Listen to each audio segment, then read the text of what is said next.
Hello everyone. So today हम लोग सीखेंगे कि मॉड्यूल्स क्या होते हैं in the nest JS application. तो अगर मैं अपनी app.module.ts फाइल ओपन करूँ एंड थोड़ा सा जूम कर दूँ तो आप लोग देखोगे कि मेरे पास यहाँ पे एक क्लास है जिसके ऊपर मैंने डेकोरेटर लगा रखा है @module। नेस्ट जेएस एप्लीकेशन के अंदर every entity is kind of a module. So for example यहाँ पे मेरे पास एक कैट नाम की सर्विस थी, इस कैट नाम का कंट्रोलर था। कैट जो है वो एक एंटिटी है मेरे एप्लीकेशन के अंदर, तो मैं उसका एक मॉड्यूल क्रिएट कर दूंगा। अब ये मॉड्यूल जो है वो चार चीज़ लेगा, ऑप्शनल है ऑफ कोर्स। एक तो कंट्रोलर, प्रोवाइडर्स, दूसरे है imports and exports. Controller and provider तो हमने अभी तक सीखे थे कि कंट्रोलर मतलब राउटिंग, कि कौन से राउट पे कौन सी सर्विस हिट होगी, एंड सर्विस मतलब कि हमारा बिजनेस कोड, राइट। तो अब वापस आ जाता है हमारे ऐप मॉड्यूल के ऊपर। एंड इंपोर्ट्स, जो इंपोर्ट्स का मतलब है कि कौन से अदर मॉड्यूल्स मुझको यूज़ करने हैं मेरे ऐप मॉड्यूल के अंदर।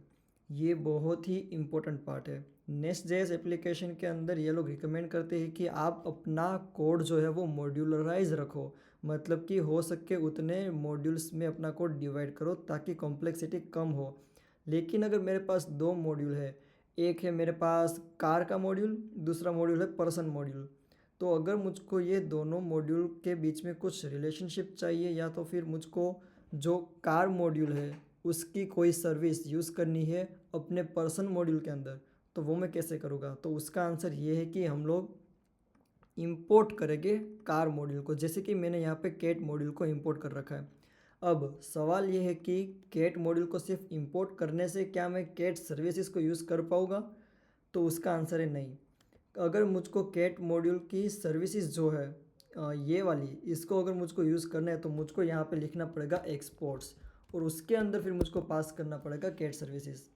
मतलब कि अगर मैं ये दोनों फाइल साइड बाय साइड रखूँ तो आपको थोड़ा क्लियर आइडिया आएगा कि मैं यहाँ पे इंपोर्ट कर रहा हूँ कैट मॉड्यूल, लेकिन कैट मॉड्यूल से मैं कब कैट सर्विस यूज़ कर पाऊँगा, या तो फिर कौन कौन सी सर्विस में यूज़ कर पाऊँगा जो कि मैं एक्सपोर्ट कर रहा हूँ यहाँ से। तो अगर हम किसी एक मॉड्यूल से सर्विस एक्सपोर्ट करते हैं, या तो लिस्ट ऑफ सर्विसेज, यहाँ पे मल्टीपल सर्विसेज भी आ सकती है ऑफ कोर्स। जब हम यहाँ से मल्टीपल सर्विसेज एक्सपोर्ट करते हैं तब जाके वो सारी सर्विसेज इंपोर्ट होती है यहाँ पे। और अब अगर मैं अपने ऐप डॉट सर्विस के अंदर जाके कंस्ट्रक्टर के अंदर अगर मैं डिपेंडेंसी इंजेक्शन यूज़ करूँ फॉर द कैट सर्विसेज, तो वो पक्का चलेगा, उसमें कुछ दिक्कत नहीं आएगी। यहाँ पे मैं प्राइवेट कैट सर्विस करके अगर सर्विस क्रिएट करूँ तो इसमें मुझको दिक्कत नहीं आएगी, ये डिपेंडेंसी इंजेक्शन रन हो जाएगा। अगर आपको चाहिए तो मैं npm रन स्टार्ट करके दिखा सकता हूँ आपको।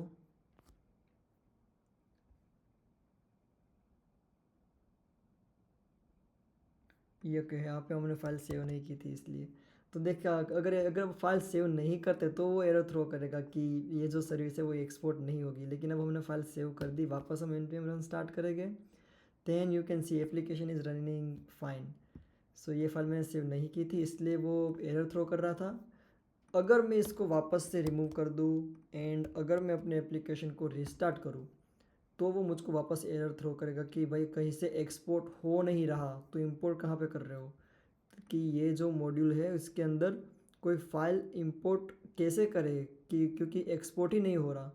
तो ये दिक्कत आ रही है इसको। अब मैं यहाँ पे सेव करूँगा वापस से एंड वापस से रन करूँगा तो ये अच्छे से चल जाएगी। इस तरह से मैं अभी डॉक्यूमेंटेशन भी शेयर करता हूँ आपके साथ कि ये लोग रिकमेंड ये करते हैं कि आपका नेस्ट जेएस का जो आर्किटेक्चर है वो कुछ आप इस टाइप का रखो। अगर मैं फाइल मॉड्यूल्स का यहाँ पे एक्सप्लेन करूँ तो फाइल आर्किटेक्चर कुछ ऐसा होना चाहिए कि कैट्स के अंदर कैट्स रिलेटेड सारी की सारी फाइल्स होनी चाहिए। तो सर्विस भी यहाँ पे है, मॉड्यूल भी यहाँ पे, कंट्रोलर भी यहाँ पे, इंटरफेस आपको आता होगा ऑफ कोर्स, ये भी यहाँ पे है।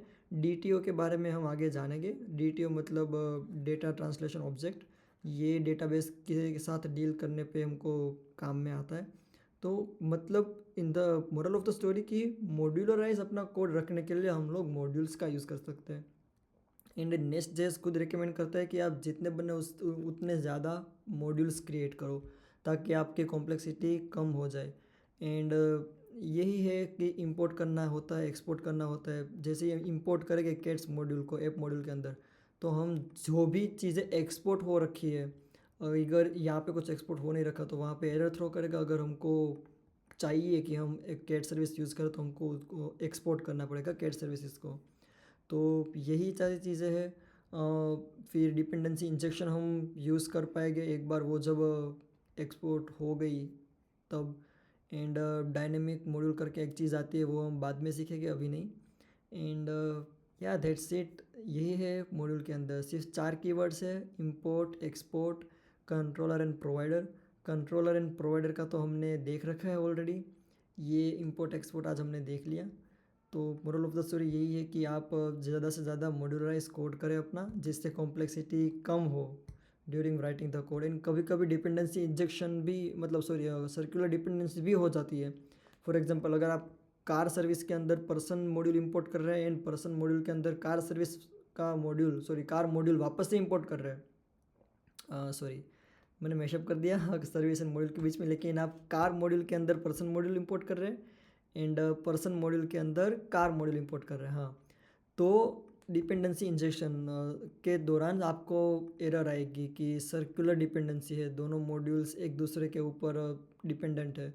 लेकिन इसको रिजोल्व करने के लिए भी हमारे पास कई सारी टेक्निक्स है। फॉर एग्जांपल फॉरवर्ड रैप्स करके एक चीज़ आती है जो हमको हेल्प करता है, वो हम सीखेंगे आगे।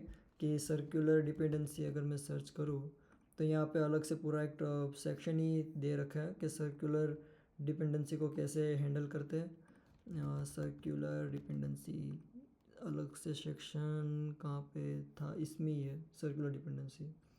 तो अलग से सेक्शन भी दे रखा है हमको सर्कुलर डिपेंडेंसी कैसे हैंडल करते हैं। ये वाला सेक्शन एक्चुअली नहीं है शायद जो मैं ढूंढ रहा हूँ, लेकिन नो वरीज, हम देखेंगे। फॉरवर्ड रेफ करके एक चीज़ आती है, फॉरवर्ड रेफरेंस, जो कि हमको हेल्प करती है सर्कुलर डिपेंडेंसी से लड़ने के लिए।